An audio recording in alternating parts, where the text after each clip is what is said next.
1.5 year అయింది కదా బాబు. ఇప్పుడు వరకు ఈ వర్క్ పక్కన పెట్టు, కింద నుంచి జరిగిన వర్క్ అన్నీ ఉంది కదా, టెస్టింగ్ చేశారా? ఎక్కడ చేశారు?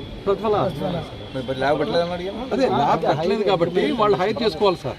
అయితే ల్యాబ్ పెట్టాలి యాక్మెంట్ కండిషన్ ప్రకారం, లేదా ల్యాబ్ ఏదో ల్యాబ్ని వాళ్ళు హైర్ చేసుకుని ఈ టెస్ట్లన్నీ వాళ్ళు చేయించాలి. ల్యాబ్ హైర్ చేసుకున్నారు. ఇప్పుడు ఈ వర్క్ జరిగినప్పుడు టెస్టింగ్ చేశారా? మొత్తం 5 days అయింది కదా సార్. ఇంక దీన్ని మనం చంద్రవచ్చి అడవులు చేసాం. దీని ఒకదానికి టైం లేదు సార్. 6 days వల్లనే ఇది జరిగింది సార్. యాక్చువల్లీ దీని మీద వచ్చిన ట్రస్సులు ఇవి లోడ్ పెట్టేసారు. ఈ విండ్కి ఇక్కడ ఎక్కింది సార్. అటువంటి వాటర్ ప్రెజరు ఇటు నుండి విండ్ ప్రెజర్కి వచ్చింది సార్. దానికి చూడండి సార్, అదే వాళ్ళు ఇంకా దానికైతే 0.6 కట్టాం సార్. ఇది కొద్దిగా ఇంకా ఇది 0.75 కట్టారు సార్.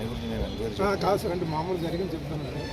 టైం లేదు సార్, దగ్గర నేను కరెక్ట్మైన ఆఫీసాను సార్. ఇది సార్ అంటే పిలుస్తారు. ఇది డ్రాయింగ్ ఆఫీస్ వస్తే కట్టమని చెప్పి మీ మీద ఒత్తిడి ఎవరు చేశారు? ఒత్తిడి కదా, చందనం వచ్చింది చెయ్యండి నేను చేశారు కదా.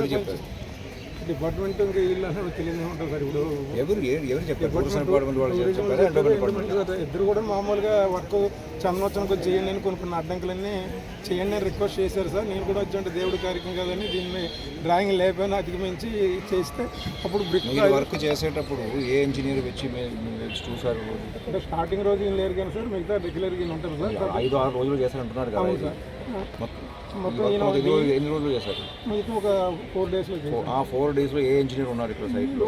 స్టార్టింగ్ రోజు ఈయన లేరు సార్, నెక్స్ట్ ఈయన ఉన్నారు. 4 days ఇంకా అప్పుడు స్టార్ట్ అవ్వలేదు. 4 daysలో పని జరిగేటప్పుడు నువ్వు లేదు.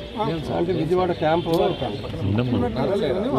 సార్. ఎవరున్నారు? ఏ ఇంజనీర్ ఉన్నారు? ఈ సార్ ఉన్నారు సార్. స్టార్టింగ్ చేసిన ఆయన లేడని లేరు సార్, రెండు మనం చెప్పలేం కానీ స్టార్టింగ్ రోజు లేరు సార్. వర్క్ జరుగుతున్నప్పుడు ఈయన వచ్చారు. డిఈ గారు కూడా రెగ్యులర్గా వచ్చి వస్తున్నాను సార్. దాని టైంలో మధ్యలో ఎప్పుడు ఈ గారు వచ్చి చూసుకుంటూ వెళ్ళారు సార్. అంతే స్టార్టింగ్ రోజు అయితే మటు వీళ్ళిద్దరు లేరు సార్.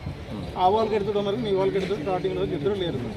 నెక్స్ట్ రోజుకి వచ్చారు సార్. పర్యవేక్షణ జరిగింది మామూలుగా రెగ్యులర్గా ఎలాగా జరిగింది అది జరిగింది. ఈ ఒకరోజు చేయండి అని అందరూ కూడా చెప్పి నేను చేయను సార్, ఆర్టీసీ రిటర్న్ వాళ్ళు వస్తుంది కదా అప్పుడే చేద్దాం, వేస్ట్ కదా అంటే లేదు టెంపరీ కదా చేయండి చేశారు. ఇదేంటంటే సార్, ఈ వర్షం ఒకటి ఇది ఒకటి లేకపోతే అయ్యి ఉండేది సార్.